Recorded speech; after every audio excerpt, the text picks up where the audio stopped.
Depois de vermos o polissíndeto, nós iremos ver agora o assíndeto. Síndeto corresponde a uma conjunção coordenativa utilizada para unir termos nas orações coordenadas. É o caso que foi visto no polissíndeto. Feita essa observação, a figura de pensamento assíndeto é caracterizada pela ausência de conjunções. Vamos lá, prestem bastante atenção na diferença. O polissíndeto ela é fácil de identificação, por quê? Porque os conectivos eles estão expostos. Tá lá, você vai ler e vai encontrar os conectivos.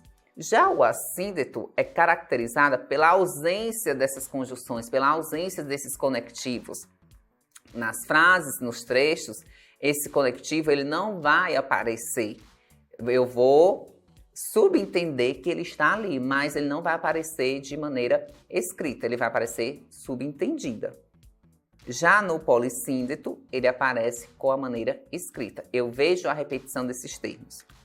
Na frase a seguir, temos aí: Diana comprou uvas para comer, limões para fazer suco. A frase que nós estamos analisando, ela se torna um assíndeto, por quê? Porque ela não tem conjunção, ela não tem um conectivo. Ela foi separada por uma vírgula. Se ela fosse um polissíndeto, ela teria o conectivo i. Ficaria dessa forma: Diana comprou uvas para comer e limões para fazer suco. Só que como tem essa ausência, o termo então vai ficar subentendido.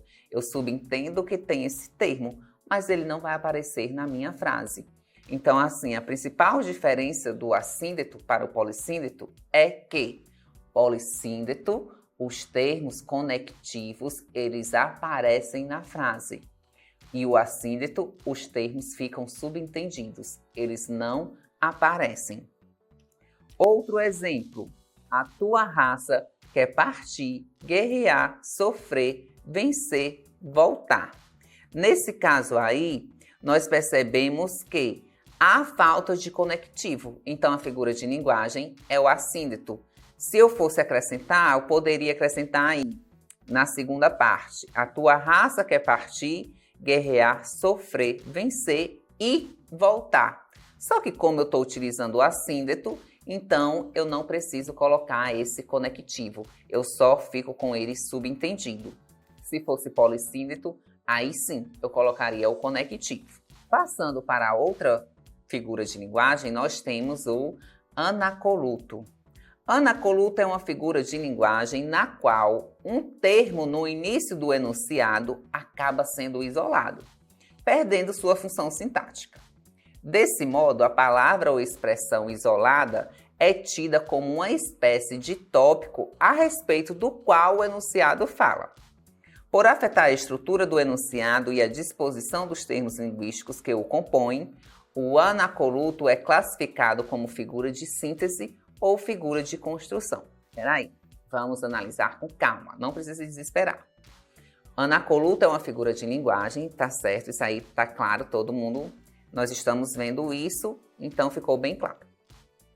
Só que um termo no início da frase ou do enunciado, ele acaba sendo isolado e perde a sua função. Desse modo, a palavra que foi isolada, ela é tida como se fosse o quê? Como se fosse uma espécie de tópico do qual a pessoa irá falar. Aí, por afetar essa estrutura e a disposição dos termos linguísticos que o compõem, ele é classificado como uma figura de linguagem. Para ficar mais claro, vamos ver aqui no exemplo. Esse livro, ele tem uma história muito boa. Vejam aí que o termo que está grifado, está sublinhado, é esse livro.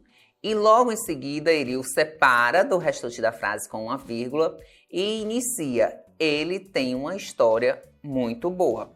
Então, o anacoluto ele tem essa função de isolar algum termo que foi citado no início da frase, no início do enunciado. Nesse caso aqui, o termo que foi isolado foi esse livro e ele foi isolado por uma vírgula. Assim que ele isolou esse termo com a vírgula, ele já começou utilizando o pronome ele.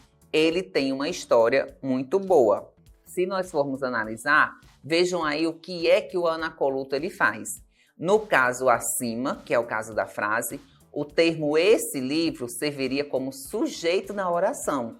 Mas a partir do momento que ele é isolado e o pronome ele, que se refere a esse livro, toma para si a função, ele deixa de ser o sujeito da frase, o sujeito do enunciado. É como se o enunciador, né, como se o autor quisesse reescrever a frase e no momento que ele refez essa frase, ele isolou o termo esse livro, que ele vai servir como tópico, e indica o assunto que será abordado. Qual é o assunto que será abordado? Esse livro. Então, a função do anacoluto é essa. Ele isola um termo na frase e esse termo ele vai perder a função dele. Qual era a função do termo esse livro? Era ser sujeito. Mas quando ele isolou, quem passou a ser sujeito foi o pronome ele. E esse livro ficou sendo como se fosse o assunto que seria abordado. Então, o anacoluto ele é um pouco mais complicado do que as outras que nós acabamos de ver, mas quando a gente vê nos exemplos, pesquisa mais a definição, ele também acaba se tornando simples. O pleonasmo. O pleonasmo ele é muito conhecido, é utilizado pela maioria das pessoas, só que poucas pessoas sabem que estão utilizando um pleonasmo, né? Então vamos lá.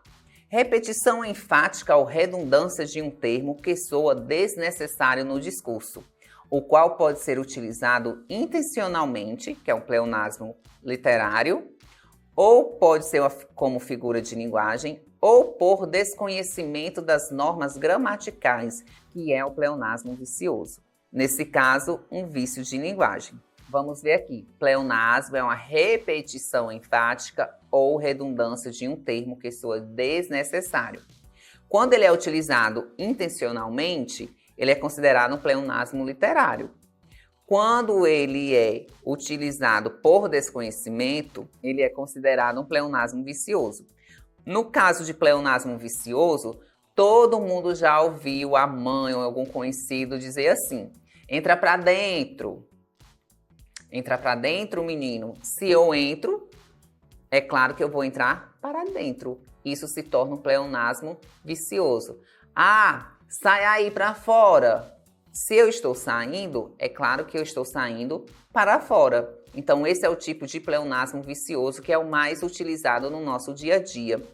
Isso quando eu tenho o desconhecimento. Mas quando eu uso de maneira intencional, proposital, ele se torna um pleonasmo literário. No exemplo aí, diz assim: saia para fora, Rex. Ela te enxutou com um pleonasmo impossível, ela não seria capaz. Então, o que era? Entendi, levar a saia para fora. Na tirinha acima, o saia para fora é um pleonasmo, uma vez que o verbo sair já significa para fora. Só que aí ele utiliza de um pleonasmo vicioso, que é quando a pessoa não tem o conhecimento do que está sendo utilizado. Por isso que ela colocou o saia para fora. E o cachorro, que já sabia o que era, ele ficou sem acreditar. Ela usou um pleonasmo. E o que foi que o cachorro entendeu? Como o cachorro sabia o que era o pleonasmo, ele pegou a saia dela e levou para fora. Depois de vermos o pleonasmo, que essa é uma das mais simples e mais conhecida, apesar que ela se torna conhecida quando eu sei do que ela se trata, né? E agora vocês estão sabendo que vocês vão perceber que as pessoas utilizam bastante o pleonasmo vicioso.